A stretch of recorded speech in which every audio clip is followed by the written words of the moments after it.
Throughout the year of 2023, I spent my time moving, buying furniture, and setting up my new place. It was my first time outside of university accommodation, so I was essentially starting out from scratch. I needed to get a bed, a desk, a fridge, all of the essentials. All I had was my PC setup and 3 boxes full of my stuff. All the while working to afford all this new furniture and saving up for the thing I was looking forward to most. The event I was working towards as a reward to myself for finishing my university degree the year prior, my month-long Japan solo trip. I went from mid-November to mid-December, so I got to see the end of Japan's autumn season and the very beginning of their winter. This was also my first ever solo holiday, let alone an abroad one. A bit daunting, I must admit, but I was feeling pretty confident. I'd been to Japan many times in the past, last time being in 2018, so it was going to be my 5th overall trip, and 5 years since I had previously been. So naturally I was quite familiar with how Japan worked and had been going since a young age. On top of that, I had also gotten a lot better at Japanese, so I was eager to up my skills and test out my knowledge. And I've travelled 1,000 kilometers across my home state to move cities by myself before, so what more is travelling 8,000 kilometers to the other side of the world? In a foreign culture, right? So, over the course of a few videos, I'll be going over my month-long solo Japan journey, talking about the experiences I had, what I messed up, what I learned, and what I'd do differently, all interspersed with some footage I took and some of my little drawings. I hope you enjoy. For this first video, I'll go over my plan a bit, all the preparations I did, and my first few days on the journey. Now, I will say, a month is a very long time. It might not seem like it at first, but when you're trying to break down a day-by-day itinerary from nothing, it can be very challenging. I struggled for a few weeks to even get a solid start, but I ended up structuring it around a few things I knew I wanted. I knew I wanted at least a full week in Tokyo, since there was a lot I wanted to do there, and it is probably my favourite city in Japan. And because I'd been 4 times prior, I wanted to see some new areas that I had never been to before, and at the very top of that list for me was Hokkaido. I've always wanted to visit Hokkaido for various reasons, which I'll go into further detail in my dedicated Hokkaido video, but it is pretty far away, so I decided to go with the Japan Rail Pass for my trip. I ended up getting the 21-day rail pass, which covers the entire Japan rail network across the country, but exclude things like private train lines, which there are a lot of, and most local lines within a city. It cost me about 60,000 yen, or around 400 USD. So it is most effective if you'll be visiting multiple cities. Here's where my main flaw came into play with this trip. To make my rail pass worth it, I structured my trip around locations I wanted to visit, so that I got my money's worth. However, to do so, I ended up spending just 1 day in many locations and didn't actually get the chance to see a lot of them properly, so I had a lot of half-baked experiences in many places. The rail pass was super useful to have though. It made things really easy, and while yes, I was able to get my money's worth, it was hard to recommend to others. And now, I definitely can't recommend it. As of late 2023, the price has risen for all versions of the rail pass, and it has almost doubled. I got mine right before the price hike because I knew about it in advance. With the current price, it'd be extremely difficult to get your money's worth, and you wouldn't even enjoy it. This also tied into my second main mistake, which was more of a culture shock for me than anything. Japan isn't really a morning country. Now, one of the reasons Japan is excellent for tourists is that things are open late. So for example, you can stay out late partying and enjoying the nightlife and then sleep in super late the next day while you recover, and you won't miss much.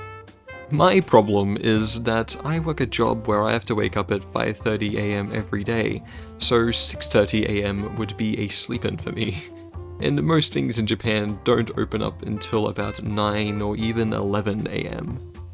And because I grew up and live in a part of Australia that gets very, very mild winters, I was not prepared for how cold it would be and how short the days were. I'm not a nightlife person, and when I'm traveling solo, I'm even less so. So by 3 PM when it very quickly becomes nighttime, my brain just defaults to the caveman. Dark, seek shelter, sleep, mentality, so I'd only get about 5 hours of daylight where things were open, coupled with me travelling upwards of 5 hours some days. That left me with very little time to actually enjoy these locations. And you may be asking, what was my actual itinerary? Well, I flew into Narita Airport near Tokyo at about 7 PM, and then spent the next day just in Tokyo adjusting and prepping for the rest of my trip. From there, I began my journey north with a day spent in Nikko, followed by a week in Hokkaido where I stayed at 3 different spots. Afterwards, I had 2 days back in Tokyo as a bit of a break between different legs of my journey, followed by 10 days in the Kansai region where I stayed at Kyoto, Nara, Osaka, and Lake Biwa. And then, as my rail pass ended, I spent the final week just in Tokyo.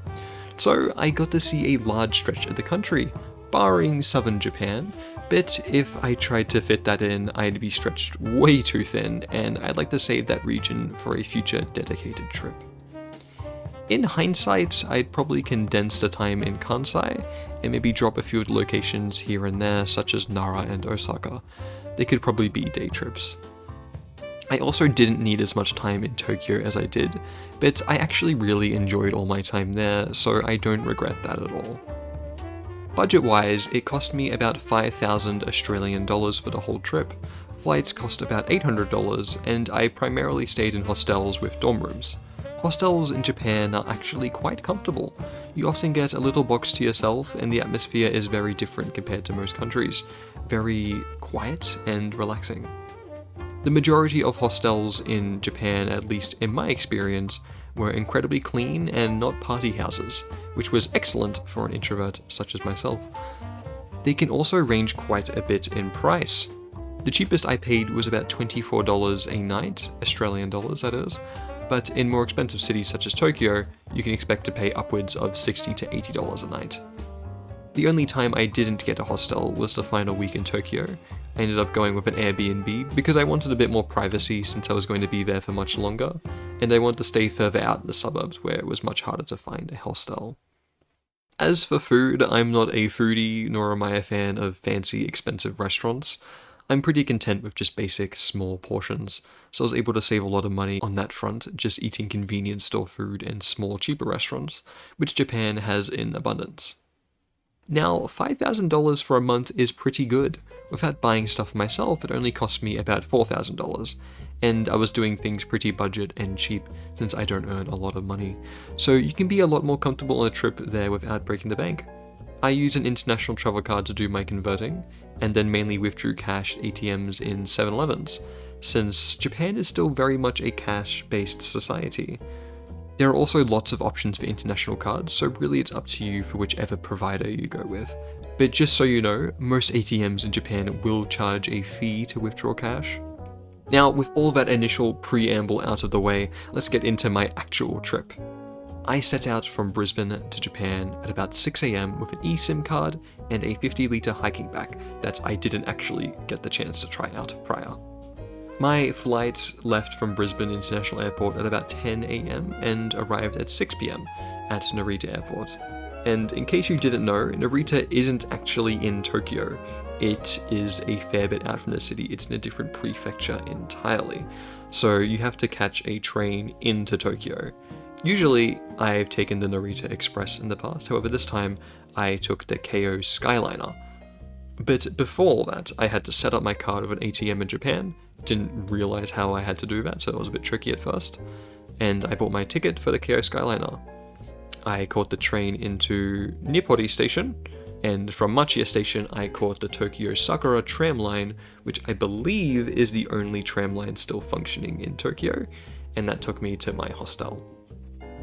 This was my first night ever staying in a hostel, by myself. I'd been in ones with school in the past, but it was by myself, which is a very different experience. It was a small little family-run place, and the owners lived in a little house beneath the hostel at the back. And the owners actually lived in Cairns, which was near where I grew up in Australia, so it was really nice to actually talk about that area, since I do like Cairns quite a bit. But it was so crazy, I went to the other side of the planet in a day, and I just spent that night in the hostel. I struggled to get to sleep because I was so excited for the rest of the trip, and I just couldn't believe I was here by myself. And, of course, On that first night, one of the people in the room snored so loudly. It was comical. My first day in Arakawa, I was surprised at how quiet it was, considering it was in Tokyo, the biggest city in the world. I ended up getting some breakfast from 7-Eleven, ate it in a quiet and cold park with some pigeons and a street cat for company for exploring the shopping street that I was staying in. Afterwards, after getting ready for the day, I then walked to Ueno Park with 2 other people from the hostel and caught the Yamanote line to Ebisu. Today was my prep day for the rest of the trip. It was really fun walking through these back streets of the quiet area into a more bustling and lively area of Ueno Park, and then catching the Yamanote line to Ebisu, because that was the line I always took with my family, and it was super nostalgic to be on there again with the jingles and the ads and everything. And then in Ebisu I walked past the apartments I stayed at with my family on previous trips, so that was a very fun, nostalgic moment.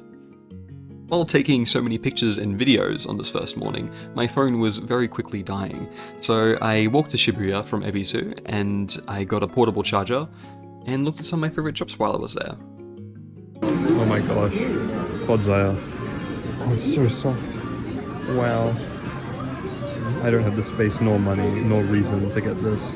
Shibuya is very familiar to me because of all the times I've stayed there in the past. Despite being such a lively kind of nightlife area, it's probably the closest thing I had to home in Japan. So it was really cool being back and seeing how it had changed and everything. And a weirdly surreal thing that happened to me. While I was walking in Shibuya, I happened at the crazy crossing to walk past somebody that was on the same flight as me the day prior from Australia. In fact, they were next to me at Subway ordering food at the airport.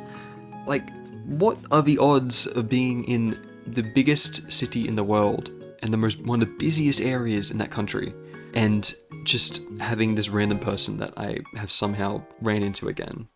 That's so strange. But I activated my rail pass for the next day and booked some of my first train tickets to Hokkaido via the bullet train. And my phone was dying quickly, so I got McDonald's as an early dinner, and I didn't realize that the charger I bought came with some battery, and I didn't realize that until I got back to the hostel, so I could have stayed out for longer, but that is just my mistake anyway.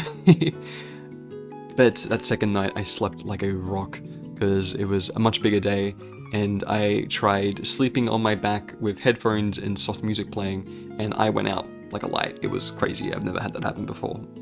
But the next morning, it was day 2 now, it was a little bit rainy, and I was heading to Tokyo Station to catch my first Shinkansen on this trip to Utsunomiya in Tochigi Prefecture, because I was heading towards Nikko. And when I arrived at Utsunomiya, I in fact missed the train to Nikko, so I had to wait about an hour for the next one to come.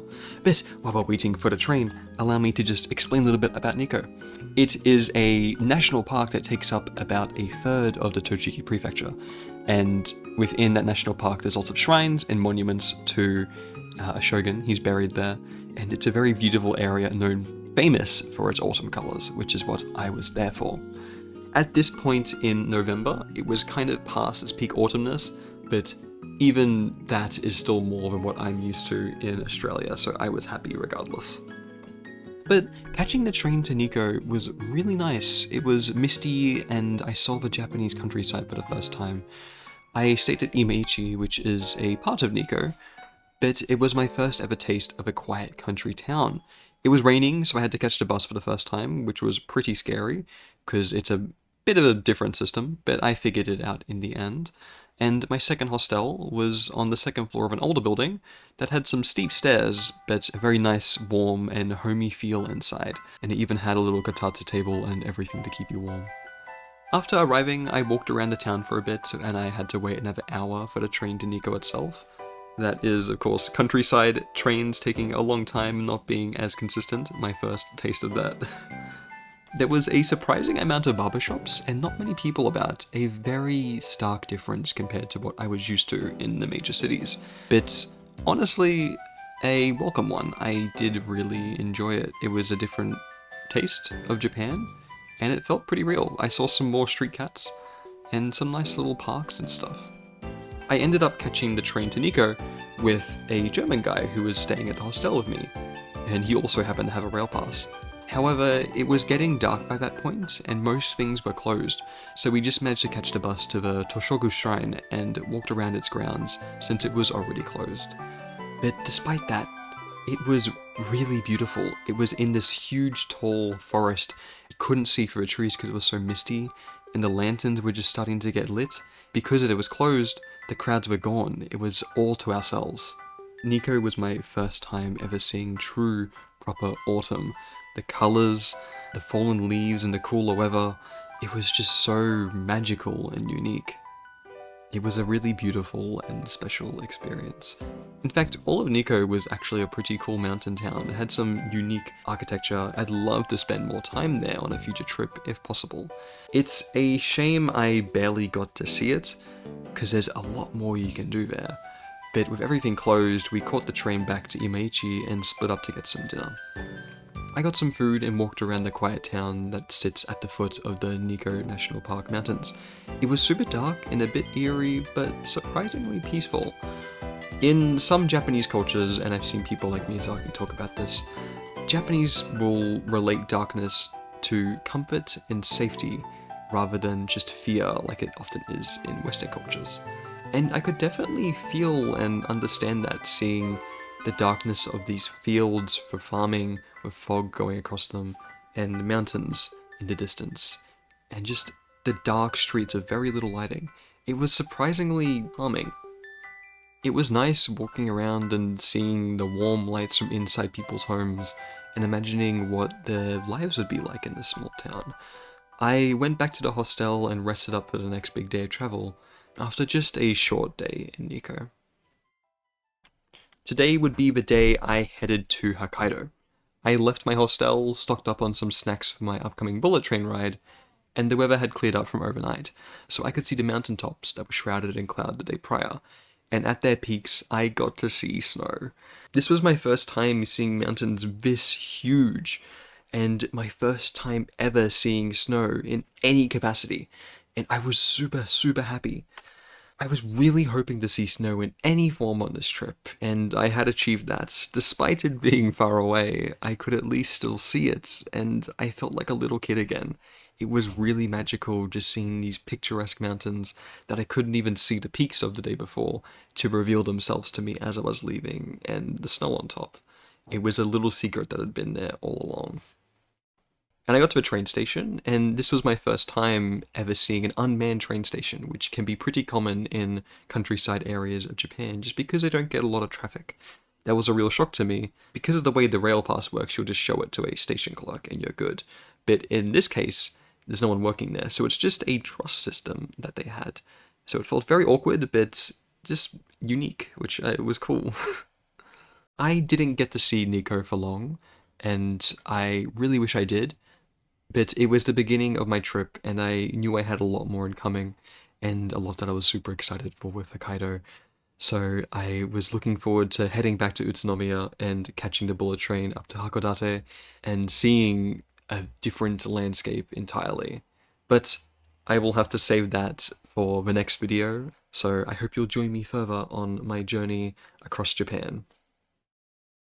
Hello, and thank you for watching this video. This was quite a big one, quite the undertaking. It was my longest video I've made so far on this channel, so it was quite a bit of work. If you enjoyed it, then please leave a like, a comment, and subscribe, because I'll be making some more about my Japan journey, and things did get a little bit crazy in the future, so look forward to that. And yeah, I will see you on the next video. I hope you enjoyed this one. Bye-bye.